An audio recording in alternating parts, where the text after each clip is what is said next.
Ardashir نام کا بادشاہ تھا۔ اردشیر بادشاہ بڑا خوبصورت تھا، جوان تھا، بڑا عقل مند تھا۔ اس نے اس طرح کی قریب کی ساری ریاستوں پہ قبضہ کر لیا۔ ایک بادشاہ بڑا سخت تھا، اس کے ساتھ جب پنجہ آزمائی ہوئی تو اردشیر کہتا ہے اس پہ میرا قبضہ نہیں ہو رہا تھا۔ اس بادشاہ کی جس پر حملہ کیا، اس کی بیٹی اچانک ایک دن قلعے کی دیوار پہ چڑھی تو اردشیر کے حسن و جمال کو دیکھا تو عاشق ہو گئی، اور اپنے ہی باپ کے خلاف اسے کہنے لگی کہ اگر تم میرے ساتھ شادی کا وعدہ کرے نا تو میں تجھے رستہ بتاتی ہوں حملہ کرنے کا۔ اس نے کہا میرا وعدہ رہا۔ اس نے رستہ بتایا اور بادشاہ نے حملہ کیا تو اس کا باپ قتل کیا۔ اور جب اس لڑکی کو لے کے آیا نا اپنے محل میں، شادی کی پہلی رات تھی، تو بستر بچھایا کنیز نے، تو وہ کبھی کروٹ ادھر بدلتی کبھی ادھر بدلتی، تو بادشاہ کہنے لگا کیا ہے؟ کہنے لگی بستر میں کچھ ہے، مجھے تکلیف دے رہی۔ اور جب بستر اٹھایا تو ایک اتنا سا دھاگا نکلا۔ دھاگے سے عموماً تکلیف نہیں ہوتی، تو اس نے کہا تو اتنی نرم و نازک ہے کہ دھاگا؟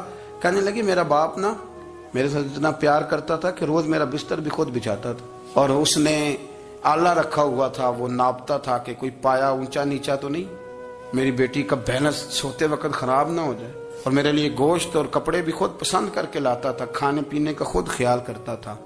اردشیر کہنے لگا اچھا وہ اتنا پیار کرتا تھا، اور پھر تو نے اس کے ساتھ کیا کیا؟ کہنے لگا بلاؤ کنیزوں کو۔ کنیزوں کو بلایا، فرمایا اس کو اٹھاؤ اور جلاد کے پاس لے جاؤ، اسے کہو کہ اس کے بال ایک گھوڑے کے ساتھ باندھے، پیر دوسرے گھوڑے کے ساتھ باندھے، اور ایک گھوڑا ادھر بھگا دے۔ کدھر بھگا دے؟ یہ جس کے باپ نے اتنا پیار کیا، یہ نفس کی اتنی غلام ہے کہ اس کی وفادار نہیں رہی تو میری وفادار کیسے بنے گی؟ او یارو، یاد رکھو اپنے نفس کے پیچھے چلو گے تو یہ تباہی ہے۔